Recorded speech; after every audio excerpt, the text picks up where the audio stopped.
قوم سمود نے بھی خبردار کرنے والوں کو جھٹلایا تو کہا کہ بھلا ایک آدمی جو ہم ہی میں سے ہے ہم اس کی پیروی کریں، یوں ہو تو ہم گمراہی اور دیوانگی میں پڑ گئے۔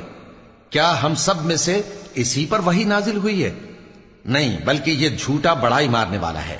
ان کو کل ہی معلوم ہو جائے گا کہ کون جھوٹا بڑائی مارنے والا ہے۔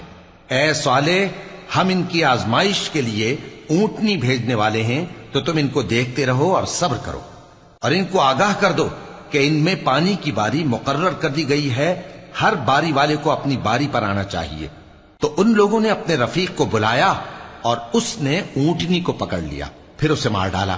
سو دیکھ لو کہ میرا عذاب اور ڈرانا کیسا ہوا۔ ہم نے ان پر عذاب کے لیے ایک زور کی آواز بھیجی تو وہ ایسے ہو گئے جیسے باڑ والے کی چورا چورا ہو جانے والی باڑ۔